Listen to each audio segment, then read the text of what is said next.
Hi everyone, in this video we will be going over area of shapes. So our essential question for today is, how is the perimeter and area of figures calculated? How is the perimeter and area of figures calculated?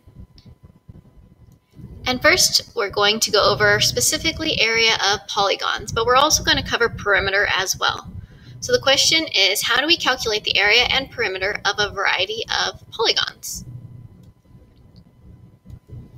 So first, perimeter is talking about the distance around a two-dimensional shape. So when we think about perimeter, and maybe we're talking about a rectangle, okay? So maybe we're talking about a rectangle. And perimeter is the distance that is around it, okay? So it's how many inches or feet does it take to go around that rectangle, okay? Whereas when we move on and talk about area, that's talking about everything that is inside of that rectangle. So again, if we think of that rectangle, perimeter is the outside, but the area is everything that is inside. It's the surface and the size of that surface inside of that rectangle. And finally, when we are talking about polygons, you might be wondering what that is. And polygons are a plane shape with at least three straight sides. And that could be all sorts of different shapes. That could be a triangle, okay, because that has at least three straight sides. It could be a rectangle. It could be a hexagon. Or it could be something even completely random. And you just see that there's, a bunch of straight sides. And so it could really be anything that has at least some straight sides. Okay, and so those are examples of polygons. In this case, we're going to talk about regular polygons that you already know about, such as rectangles, squares, rhombuses, triangles, and trapezoids. So all of these should be very familiar to you, but I do suggest that you write down the formulas because we haven't gone over a lot of the formulas in the past. Mostly you guys have been using prior knowledge or just using logic to figure out these problems, but now I'm going to actually give you some of these formulas to use when you are solving these problems. So perimeter of a rectangle, and the formula for that is P equals 2 times the length plus the width. Now if you're comfortable with just adding up all the sides, that is fine. However, this does shorten your process because if you think about it, there are two lengths, okay, so 6 is the length, and there's another 6 that is a length. And then there is a width of 4, and there is also another width of 4. And so you can just plug those numbers in to solve this problem. And 6 plus 4 is 10, and 2 times 10 is 20. And so the perimeter is 20 inches, and that is the distance around the rectangle. Now the area of a rectangle, the formula for that is length times width, or you might have also heard it as base times height, which either of those is fine. And the length and the width is 6 times 4. 6 times 4 is 24, which tells us that the area of the rectangle is 24 inches squared. Now remember that perimeter is not squared, it's just talking about one dimension. Whereas with area, you're talking about two dimensions, the length and the width, which is why it's to the second power. And later on, when you do volume, that becomes to the third because you're talking about length, width, and height. All right, so squares. The perimeter of a square, the formula for that is just 4 times A, and A represents the sides. And this makes sense because all the sides are the same and there are 4 sides, which means that you just multiply one side by 4 to get the perimeter of all the sides. And 4 times 5 is 20. And so the perimeter is 20 inches, which is the distance around the square. Now the area of a square, the formula for that is A equals S to the second, or S squared. Because both of the sides are the same, we can square it to get the answer. So we get 5 to the second. Because, even if you just did length times width and did 5 times 5, you end up getting 25, which is the same idea as if you square that side. And so the area of a square is 25 inches squared. Now a rhombus is kind of like a square in the sense that it has all equal sides. However, it's tilted so that the angles are not all 90-degree angles. So to find the perimeter of a rhombus is the exact same thing as a square. All the sides are the same, so you just simply multiply it by 4. So in this problem, 8 times 4 is 32, which tells us the perimeter of the rhombus is 32 inches. So that is just like a square, very easy. Now the area of a rhombus is a little bit different because we have base times height. Because even though all the sides are the same, that doesn't give us the correct area if we were to multiply them, because the height is what matters. So what you have to do is find out what is the base and the height. Now the base is always that number that is the side in the rhombus. However, the height is the number of the line that forms a 90-degree angle. So right here you can see there's a line that cuts through this rhombus to form a 90-degree angle and gives us our height. So our base is 8 and our height is 6. And when you multiply those, you get 48, which tells us that the area of the rhombus is 48 inches squared. 48 inches squared. Alright, so triangles. When you're finding the perimeter of a triangle, it's very simple because you just add up all the sides. A lot of the times they'll all be different, which is why there's no specific formula to be able to use with triangles. Instead, you just add up the 3 sides. So a plus b plus c, or in this case, 8 plus 8 plus 10. And 8 plus 8 plus 10 is 26, which tells us that the area of our triangle is, the perimeter of our triangle is 26 inches. So 26 inches. And now when we talk about area, that is a formula that we've been talking about a little bit this year in our review homework, and that is half the base times the height. Or you could also write it as this, which I've seen some of you guys do, which is base times height divided by 2. And that would give you the same answer as well. So the base is 10, and again, the height is the number that forms a 90-degree angle. That forms a 90-degree angle, which makes that 4. The 8 is not the height. The 8 is just one of the sides. So I've got 10 times 4, which is 40, and half of 40 is 20. And this tells us that our area of our triangle is 20 inches squared. So 20 inches squared. Now a trapezoid is a little bit different because this is a figure we're not as familiar with, and it has quite a bit of a different formula than you've seen before.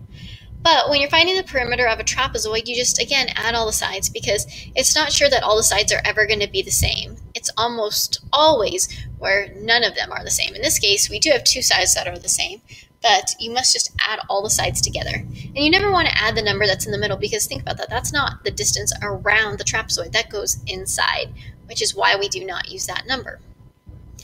So we add 8, 8, 10, and 12, and we get our perimeter as 38. So I just add all those sides up and I get the distance around the trapezoid is 38 inches.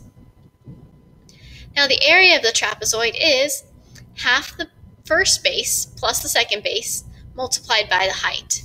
Now the first base is right here. Okay, so the first base is here, the second base is here, and then this is our height.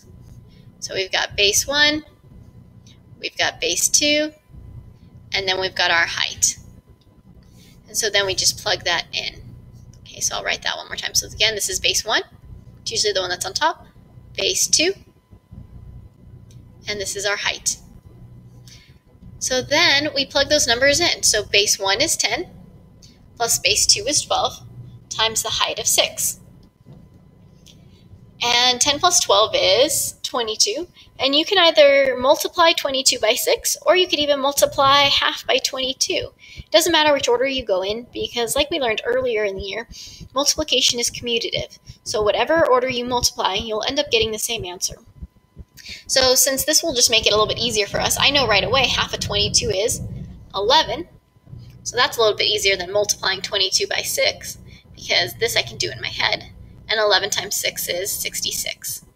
So we get 66 inches squared. Now, let's imagine that if we were working backwards in a problem and you had a rectangle and you were missing one of the sides. How would you find the missing side? So you have an area of a tennis court, and it must be at least 2,106 feet long in area. So imagine you've got a tennis court, and they're saying that the entire area is 2,106 2,106 feet. Okay, so we've got 2,106 feet. Sometimes the numbers get a little bit crazy with this pen that I have. And it's saying that it is 78 feet long. So we've got 78 feet long. But what we don't know is what is the width right here? What is the width? So we're missing that width, and we need to figure out what is the width of this rectangle. Now go back to that formula. It's simply area equals length times width. And all you need to do is plug in the missing numbers. So this says it's the area, which means it must go into the A. And then it says that this is the length, which means it goes into the L. And we are missing the width. So the area is 2,106, the length is 78, and we do not know the width. Now from here we just solve like a regular algebra problem, and we divide by 78 on both sides. And I get 27 equals W.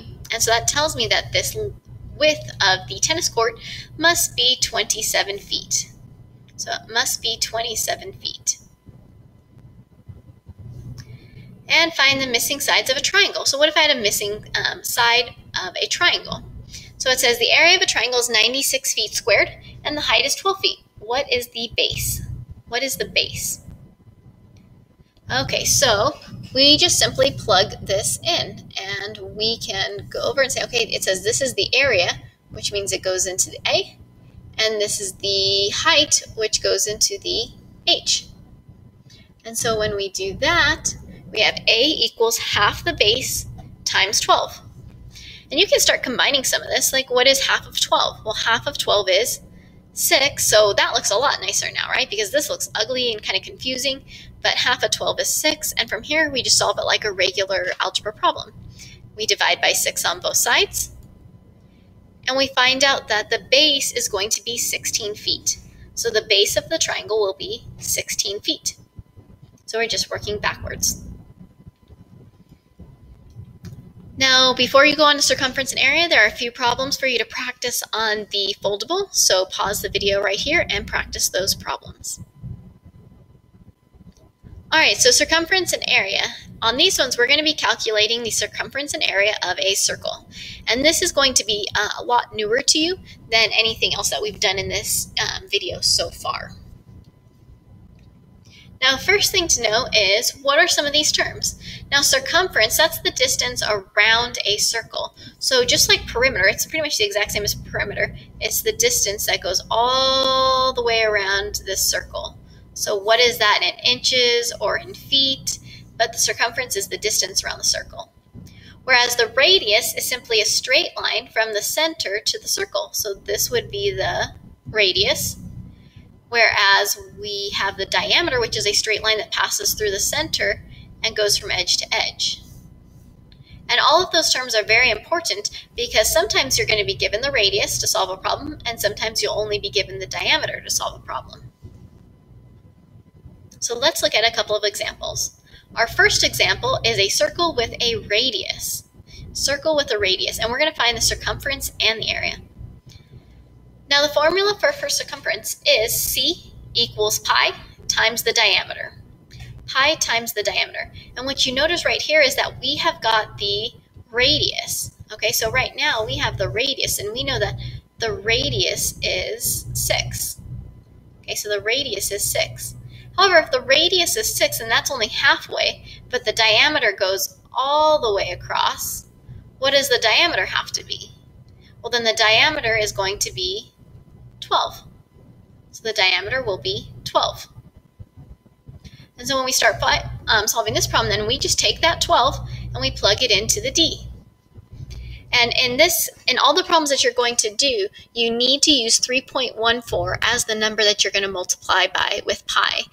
Don't use the pi that's on your calculator, because this will be more fair to all of us, and it will make sure that we all get the same answer. So make sure you're using 3.14 for pi. And 3.14 times 12 is 37.68, and you're going to just leave it at the hundredths place. And it tells us that the circumference, or the distance around the circle, is 37.68 inches. Now the area and the formula for area is A equals pi r squared. So in this case, we know that pi is 3.14, and we have the radius already as 6, and that 6 is going to be squared. Now, one thing that's very important to remember is that in the order of operations, you have to make sure you do exponents first. So it's highly important that you do exponents before you multiply. So 6 to the second is 36, and when I multiply this together, I get 113.04. which tells us that the area of the entire circle is 113.04 inches to the second power. Now let's look at a problem where we have diameter, which I accidentally did not name diameter and still named radius on this problem, but this has to do with the diameter, okay? Which I'm having a terrible time drawing with this pen right now. Diameter. There we go. Sort of. But you got the idea. So in this case, we've got the diameter. Now the formula is still the same. However, this time, remember last time we had to multiply it by 2 or double it? Well, we have the diameter this time, so we do not need to double it for this problem, and we just plug it in. And we say, okay, I've got 3.14 times 8, which is the diameter, and that gives me 25.12. And you can definitely use a calculator for this, because I don't want you to spend your whole day doing long multiplication. And so the circumference, or the distance around the circle, is 25.12. Now to find the area again is pi r squared. However, this time we had the diameter, so we need to make sure that we find the radius. So if the diameter is 8 and it goes all the way across, then the radius has to be half of that, which is 4. So we take that 4 and we plug it into this problem. So we have 3.14 and then 4 to the second. And remember, order of operations says we have to do the exponents first, and 4 to the second is 16. And when we multiply that, we get 50.24. And so our area is 50.24 inches squared. 50.24 inches squared. And so that's how you find the area and circumference of circles, either given a diameter or a radius. Now let's imagine that we had a missing side, or a missing, in this case, a missing diameter or a radius. How do we find that? This problem says a pond has a circumference of 69.1 yards. And if it helps you draw this out, okay, so imagine you have got a pond, okay, so you've got a pond, and it's circular, and the circumference has an area, an area, but the distance around the edge of that pond is 69.1 yards. So that's what it takes to go around. Okay, what is the distance from one end to the other? So imagine you stand on one end of the pond and you want to go exactly across. Is that talking about diameter, or is it talking about radius? They're trying to get all the way across the pond, so they're talking about the diameter. So basically what this problem is saying is, here's your circumference, and what's your diameter? And so to start solving this problem, you have to use the correct formula, and that's going to be the circumference formula, which is pi times the diameter. Pi times the diameter. And all this says is that the circumference then is 69.1, and we know that pi is 3.14. And the only thing that we're missing then is the diameter. The diameter. And to solve this problem, we just divide by 3.14 on both sides, and we get our answer. And so the distance across the pond will have to be 22 yards. And that is it. Now you have a couple more problems to try on your foldable, so take a few minutes and try solving those problems. And if you have any questions, please let me know. Thanks. Bye. All right, you have a couple of problems to try now, so do these on your interactive notebook and then submit your answers on Edpuzzle. And then if you have any questions, let me know.